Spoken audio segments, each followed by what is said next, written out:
Ho, ho, ho! Merry Christmas! Happy Hanukkah! Festive Kwanzaa! Wonderful winter solstice! Ramadan? Let's have some fun! Ooh.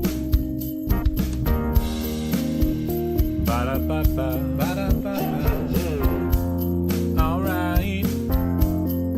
Promoter 101. 12 Nights of Christmas. Promoter 101. Promoter 101.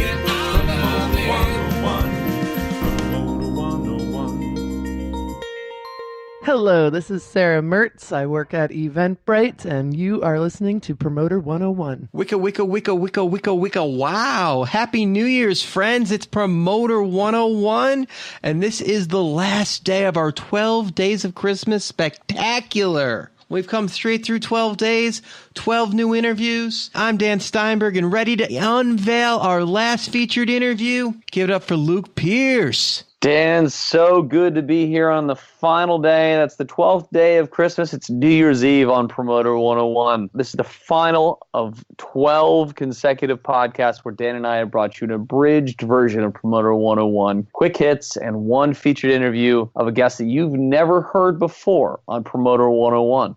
We're going to be resuming our weekly schedule of regular Promoter 101s, the news, the tweets, the whole thing. More interviews for you starting next week. But for today, we've got a featured guest from UTA, that's United Talent Agency's Tim Borror, here to talk about life, booking some of the coolest acts on the road, from his days as an Indy Agent in Philly to working at a major New York City agency in UTA.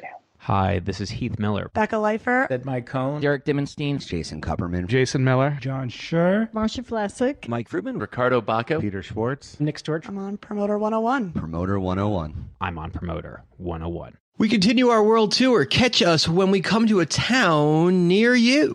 Next on deck for Promoter 101 will be live at the FlyCon conference in the Big Easy, New Orleans, January 16th at 2 p.m. We'll be recording Promoter 101 live with a special guest from Locken and the Brooklyn Bowl, Mr. Peter Shapiro. Looking forward to it, Dan. Yeah, and you can follow us on Twitter. I'm at The Jew. The show's at Promoters 101, and it's plural, Promoters with an S, 101. And you can always catch Luke at W. Luke Pierce. Of course, it's Dan and I talking every week. You hear enough of us, but it doesn't have to be that way. We're ready to listen. Send us an email with your ideas to steiny@promoter101.net. We can't wait to hear what's on your mind, and we give you our sworn promise to respond to every inquiry in a timely manner because you matter to us. Hey, Steve Littman. Steve Littman presents in St. Louis on Promoter 101. Today on Promoter 101, it's the final, the 12th interview on the 12 Days of Christmas. We're going to be featuring UTA's Tim Borror, who's here to talk about his life. He's been booking some of the coolest acts out on the road, but he started as an Indy agent in Philly and worked his way up to the offices of a major New York agency at UTA. Welcome to the podcast, Tim. Promoter 101, we're in New York hanging out with an old friend. Tim Borror, thank you so much for making time. Good to be here, man. You represent a big part of the market that I think gets less than its share of attention. The rock world, and the harder rock world at that, does solid business constantly, more tours out, packing the clubs and the ballrooms. It really is one of the better genres to see growth in revenue in constantly. Well, yeah, I've been lucky to be a part of that for a long time, but I don't know that these bands ever get totally in style. So they never go out of style. Seems like they kind of waver in and out a little bit on different ends of the crest. The fans are loyal. It's a lifestyle. And there is some passing of the torch sometimes with the elder statesman bands to the younger bands. And as a result, we get the opportunity to kind of keep the thing going. And it's always great F&B, so the venues always want you back. They like their beer, that's for sure. Yeah, mostly the B in the F&B. Yeah, right, exactly. The merch numbers on these shows are always good. It's always a black t-shirt, but they still sell. It's like one of these days, they're going to break through with a beige t-shirt or something. It's going to happen. Now, let's talk about your roster right now. Who are you handling that you're super excited about? I'm always having a super good time, a lot of fun with Clutch. They're a band that they've been together since the early 90s.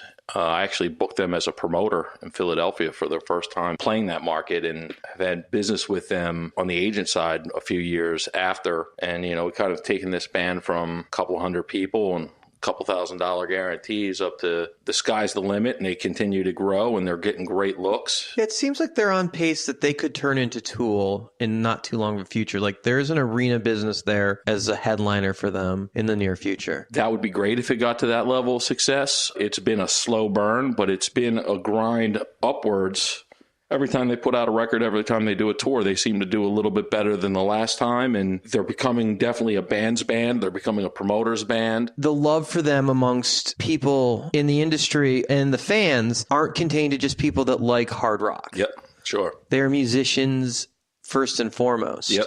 They're one of the few bands that it's the same original 4 members as when they started way back when. You don't see a lot of bands figuring out how to survive the traveling small cylinder around the globe for years and years at a time and still feel like there's love in the room and they want to keep going with each other. So, those guys have a lot to be proud of, and I've been proud to be part of it. You guys have done a great job of packaging them, too. I think that the different looks that you've taken with them paid off. They were good moves, and I think that helps build the band. Like I said, they're a band's band. They're hard rock, but it's a Splash is ZZ Top boogie in there, and they definitely tend to get jammy from time to time. But at the end of the day, there isn't a modern classic rock genre, so to speak, but if there were, they would be at the top of the page, I think. Are you still commuting back and forth between Philadelphia and New York? Yes, I am. It's not daily. I've got an apartment here in the city. I've got a home in South Jersey right across one of the bridges outside of Philadelphia. It's an exhausting lifestyle sometimes. It's hard to keep track of your life, but at the same token, it's fun in the sense I come up here in New York and hang with my colleagues and do all the stuff that you're supposed to do as a music business professional and take, New York City for everything that it's worth, the food, the shows, the pace, and then I go home and decompress for a couple of days and come back and do it again. Well, that's an amazing thing. I mean, when you came to the agency group, you were working with guys like Steve Martin that were willing to cut flexible deal like that, where you were able to make that work. I think UTA likes to be in the office more than the agency group did, which is fine. I've made the adjustment and it's still working for me and it's working for them. And the work's all still getting done and I'm getting a little more face time with my colleagues. So right now it's good too. Let's talk about how life has changed since you went from the agency group and that became UTA.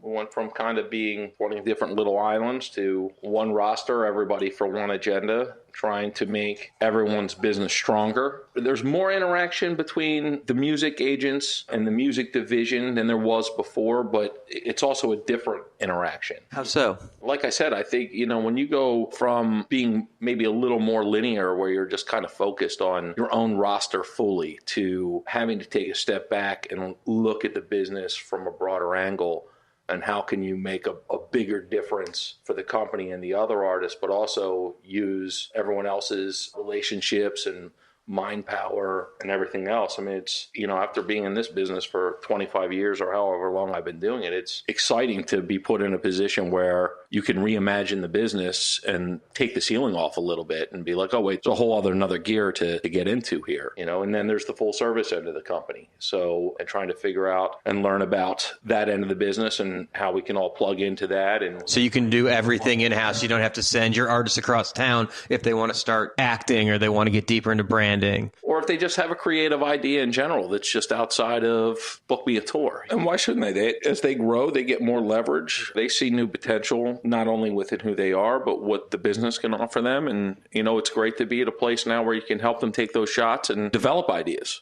I could see that actually being an amazingly great thing for Clutch moving into these bigger years as they're coming into. Is there's a lot of brands that would want to line up with their coolness. We helped Randy from Lamb of God with a book. We've helped Danzig with a bunch of things that are outside of music. There's so many success stories within the music space on how the other departments have helped. It's interesting for me because my artists are generally anti-culture bands. They're not always the most brand friendly, sponsorship friendly, whatever, but it's still great to have a company that can help support those things for even those artists when we need to. So Danzig got back together last year with the Misfits and did the Riot Fests. We would have thought that would have been the first of many dates, and you would have assumed a tour would have come, and that wasn't the thing. Is that something that may be in the works at some point, or do you think that was one and done? Because the response was amazing. Like, people loved it. Amazing, and they were amazing. I mean, they over-delivered. They were as good at being the Misfits as you could have hoped them to have been. And I would say both shows were equally great.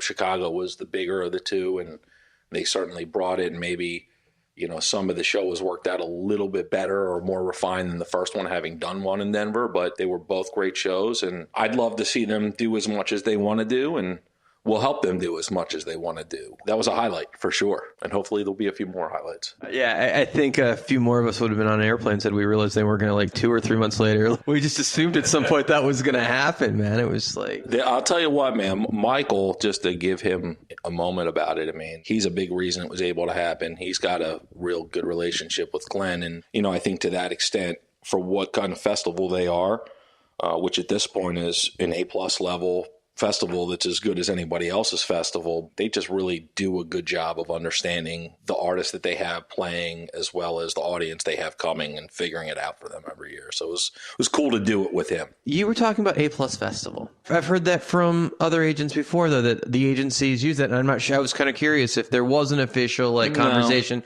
that you guys all share, if everybody just has their own understanding of, okay, they've been around long enough, they've always pulled it off, they've never fucked anyone. Because Michael's name is gold standard. Michael's loved by everyone. He pays his acts. He treats them well. His festivals come off. Yeah, and I think that's what it is. I think you talk sheer gross attendance, budget, ability to execute, the way that things run, the way you feel when you're there, especially on the artist side. And they've had problems in the past. Like Denver had some big problems with the dates played. Well, I mean, look, I think, that's all part of the growth of anyone doing these things. But, when you figure out how to push through problems and still deliver and still make something grow, you eventually are an A-plus. That's the nature of what we're all looking to do. You and me were talking about experimenting with our production and paying attention to, because I had done a lot of rock coming up and figuring it out. But it seemed like bands that break get to a point where the production gets over the people that normally do that stuff that know how to find the fans. And that seems like that's a constant challenge as your bands get bigger and explode. How do you keep the guys that know how to find your fans involved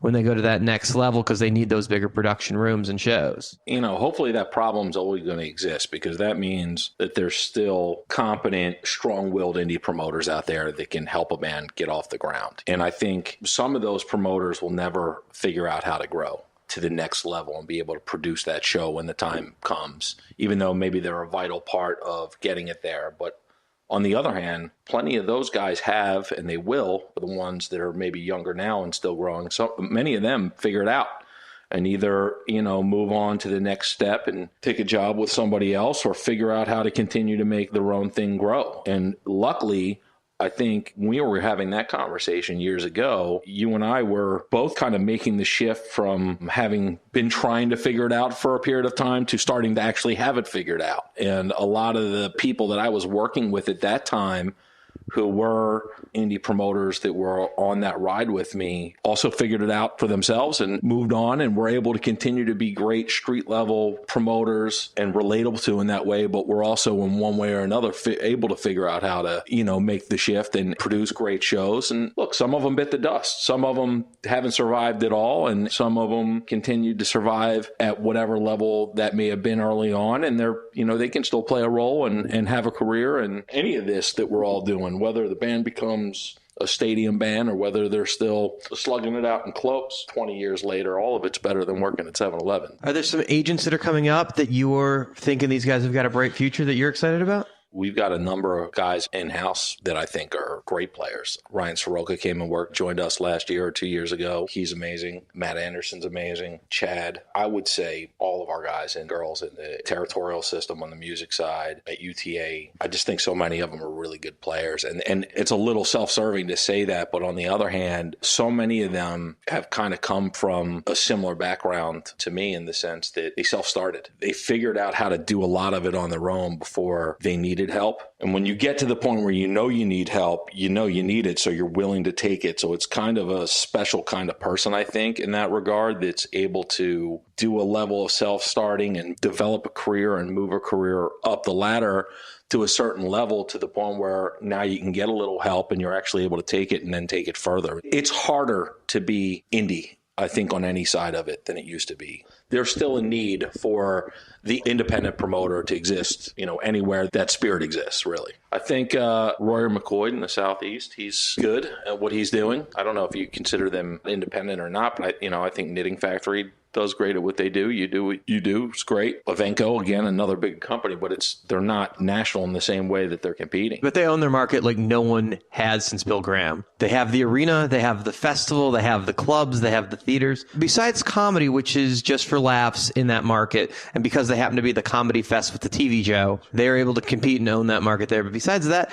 they own everything top to bottom in that market the way Bill Graham owned San Francisco when he was there. And look, I think the reality is, when we're booking a tour, we get an offer from AG and we get an offer from Live Nation, but the best way to keep the market honest is to make sure that you know who all those indie promoters are. And city to city, I don't want to say definitively there's one in every city, but in most cities there's one, there's five, they're there. And we get offers from all of them. And they're getting shows. So did our guys in Dallas and in Denver, or in Colorado at large. I mean, those guys definitely help keep the playing field level. Let's talk about Danny Wimmer Presents. The festival circuit that he has built is amazing, and if you get offers from him for half of his festivals alone, that's a huge boost for an artist's career and enough to route around. The one-off festival didn't exist in the same way in North America. The way it does in the UK? Yeah, or in Europe at large, the way it's starting to now, and Danny's not the only one. I think Danny is the one guy in our genre that is,